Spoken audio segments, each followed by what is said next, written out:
Welcome to Beyond the Clinic, the podcast for health professionals ready to transform their expertise into innovative income streams that extend beyond the traditional clinic model. I'm Sarah Armand-Bushell. I'm a registered dietitian and certified business coach and proud owner of 2 successful online businesses.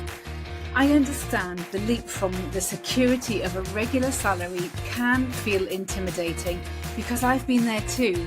But it doesn't have to be scary, and you do not have to do this alone. Here you'll learn tangible strategies to accelerate your business growth. So if you're dreaming of using your expertise to create impact and a life of freedom, then you're in the right place. Hello, and welcome back to Beyond the Clinic and to episode 3 of the Summer Reset series. An easy, practical way to keep your business ticking over this summer without the pressure to work harder or do more than you need to. Now, before we begin, if you haven't already downloaded your Summer Reset Planner, now's the perfect time. It includes the exact worksheet we're going to be walking through today, a 60-minute planning ritual that you can repeat every week of summer to stay clear, calm, and quietly strategic. You'll find the link in the show notes. Now, each week for the 6 weeks of summer, we are focusing on different areas to clear the fog, to regain our focus, and to step into your next level when September comes. And I want you to do this with ease. And if you missed the last episode or the one before, we dove deep into the Keep, Kill, Evolve framework, a clarity tool for working out what stays, what goes, and what gets a makeover in your business in order to make your business feel lighter and easier. So actually, if you've been feeling a bit scattered or unsure on what to focus on, then that is a must want to listen to after this. But like I said, today we are planning, but not in the stuffy goal-setting, dry as toast looking at the data kind of way. What we're doing here is we're ring fencing one intentional hour, a 60-minute ritual that I call the Summer CEO Date. And it's designed to help you create a doable, focused action plan for the week ahead. Even if you're running around after children, it will also help you reactivate your audience with intention so that by the time September comes along, they're primed and they're ready for you. And we're also going to be looking at moving one meaningful project forwards, even if you've only got 2 hours in a day. And of course, the reason why we're doing this is I want you to be able to walk into Monday mornings or whichever day of the week is your first working day, feeling calm, feeling clear, and in total control of what you're doing in your business. So this is one of the core tools that I share inside my Accelerate program. And it's actually how I plan my own weeks when I need to get back in the driver's seat of my business, but without spinning into overwhelm and, massive long to-do lists. So let's get into it.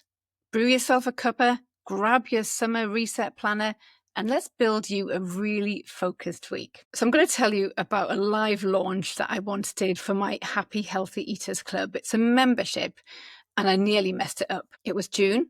I had planned a big launch for August, which is one of the best times of the year for my audience to buy.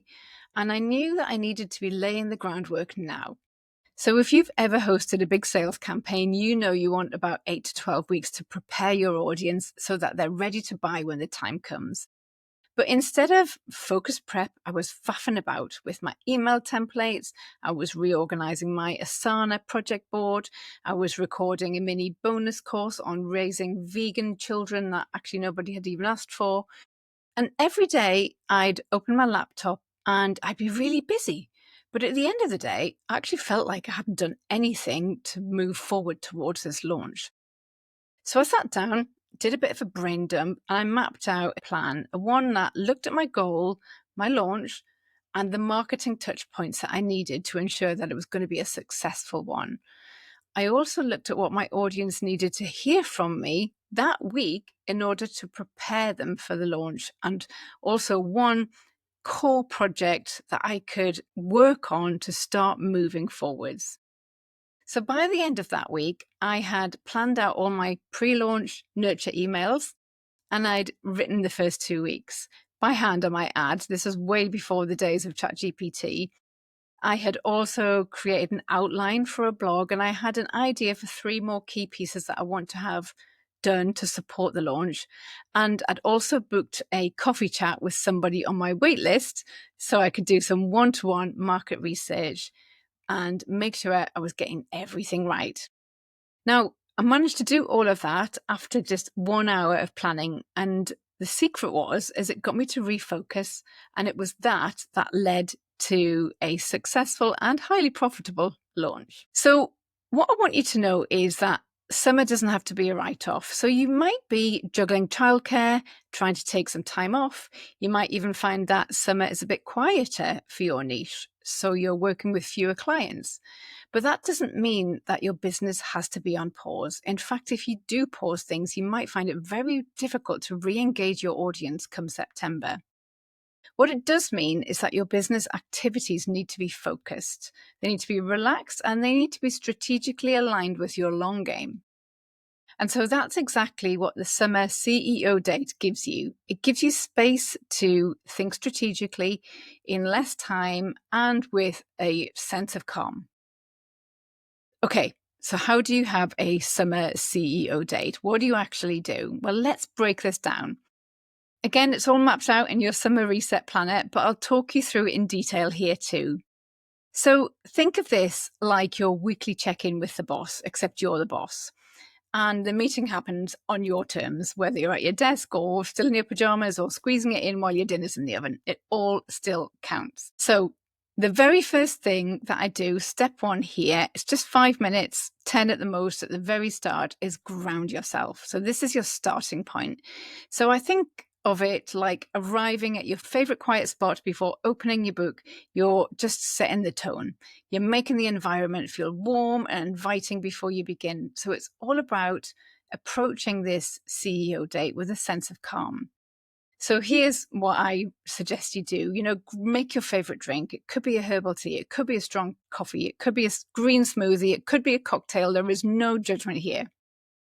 Turn your phone onto Do Not Disturb and ask someone to listen out for the children if you've got them.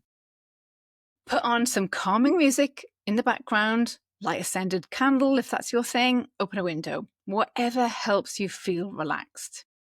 Then open your summer reset planner or a blank page in your notebook and answer these 2 simple questions. How do I feel in my business right now? And what do I need this week emotionally, practically, and energetically? So what this does is it just helps you clock in as you, not just the content creator or the client scheduler. It's your business barometer. It'll tell you whether the week ahead is a week for visibility or actually a week for rest. Is it for big moves or actually is it just maintenance mode? So that's step 1. Step 2 is the next sort of 10 to 15 minutes or so. It's about resetting your focus or setting your focus. So now that you've checked in with yourself, it's time to just really get focused. So I'm not going to think about finally finishing my website and batch 6 months of content type of focus. It's something a bit more realistic and it's something actually meaningful. So the question I want you to ask yourself here is, what is your one core focus for this week? So it might be growing your email list because you know you've got a launch coming up in a couple of months' time. It might be re-engaging your social media audience. It might be even planning for a big sales campaign. The next question is, what project or task will move me closer to that? So it might just be writing the outline for a webinar. Maybe it's recording a client win testimonial. Maybe it's finally sharing about that offer that you've been sitting on for 3 months. Next question is, what is actually realistic for me this week? Now, if you've got kids at home or if you're going on holiday on Thursday or simply your bandwidth is low, be honest here. And this is where a lot of us trip up because we plan like we are our future well-rested selves with childcare and 5 solid 9 to 5 working days available to us. And actually, often our self-worth is tied to our accomplishments. But that's a fast track to burnout. So be realistic with what you can manage. You are 100% allowed to slow down and be gentle with yourself. So write your answers down, commit to less, and actually finish something. Honestly, it feels magical. Okay, step 3 is all about reactivating your audience, and this is about 10 to 15 minutes of planning time. So think of this like waving to the people in your audience from across the street, or tapping them gently on your shoulder and saying, "Hey, I'm still here and I've got something that might help you." So this is just about staying visible, but without posting every day or lip syncing on Reels, unless you want to, of course. But your visibility efforts can be soft, they can be human, and it can be very effective. So start by asking yourself, what do I want my people to feel and think this week? And then where do I want to show up for them? I would highly, highly suggest picking just 1 or 2 max places. And then pick 1 or 2 light touch actions that you can take this week. So it might be writing a reflective Instagram caption. It might be sending voice notes to people who contacted you before in your DMs. It might be sharing a 90-second video clip of the story where you got your client great results. It might even just be a couple of reshares of something that you've shared before that went down really well. Just refresh it if you have time, but actually, if you don't, just repost it. That is also fine. So I want you to remember this. Reactivating your audience doesn't mean reinventing the wheel. It means just reminding people that you're still there and that you can help them.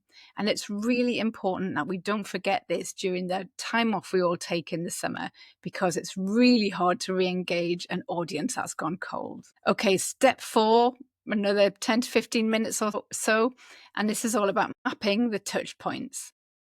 So here's where we're going to get intentional about how you connect and how you'll move the needle. It's where we're going to start to map out the actual action steps that bring the priorities that you've identified to life. So remember that one project or that focus that you committed to, this step is about deciding how to break that down into 3 to 5 tiny sparks, little actions that can help you build momentum around that specific priority. So really common touch points might include things like emailing your list with a tip, a story, or a new piece of content that links to that core goal. It could be posting a behind the scenes photo of the project that you're working on and inviting questions. It could be sharing a screenshot of a kind client message that relates to your offer. It might be answering really common FAQs that help build awareness around your upcoming launch that you might have. So if your focus was to engage and to nurture your audience, your touch points might be Monday, you do an Instagram story poll about what kind of content they want this summer. Wednesday, it might be send an email sharing a personal reflection with a link to your lead magnet to provide value. And on Friday, you might be resharing a relevant blog or a podcast episode that supports this week's theme. If your focus is on audience growth, your touch points might include creating and posting 3 reels, because reels get a wider reach in front of non-followers. It might be asking your business besties to share something of yours with their email list. It might be pitching to be a guest on a colleague's Instagram Live. Keep it simple, keep it connected to the goal, and make sure that every action that you take actually supports that priority that you've decided upon in step 2. And then step 5, we're going to wrap things up with encouragement. So I want you to end your CEO hour, and this is just 5 minutes, by reminding yourself that you're not behind, you're building something with care. So write this line. This week, I give myself permission to, and then fill in the end of that sentence. So here's a few favorites. This week, I give myself permission to trust that consistency doesn't mean constantly. This week, I give myself permission to do less but better. This week, I give myself permission to be the boss of my week, not the other way around. So whatever it is, stick it on your fridge or your planner or your forehead. Just kidding. But because the biggest shifts often come from giving yourself the space to breathe, and this little permission slip is like setting the sat nav before the week begins. You get to choose the route. So summer doesn't have to be slow, And it certainly doesn't have to be stressful trying to cram your normal work into fewer hours. With just one intentional hour a week, you can stay connected with your vision. You can show up with clarity on what your intentions are, and of course, be consistent and make space for real rest. Now, I encourage you to do this CEO date at the beginning of every week or whenever you feel the need to reset. I always do mine on a Sunday so I can hit the ground running on Mondays. Don't forget to download your summer reset planner. The CEO date worksheet is in there just waiting for you, along with those journaling prompts to use all summer long. And next week, we're diving into the episode I know that you're going to love. It's what I would do if I had to start over. I'm going to be sharing the 3 things that I'd focus on immediately and also what I'd avoid entirely. But until then, block out your hour and show up for yourself and your business. See you soon. That's it for another week. Thank you so much for joining me as we explore the abundance of strategies to help you recapture that feeling of possibility and excitement as you drive your business forwards and beyond the clinic room.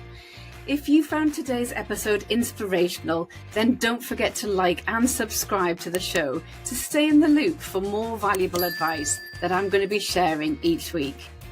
If you want to be the first to hear about new episode releases, news and ways that I can support your business growth, then please don't forget to check out the links in the show notes, and you can also connect with me from there. Don't keep me a secret. I would be delighted if you left a review and shared this podcast with your colleagues. Until next time, bye for now.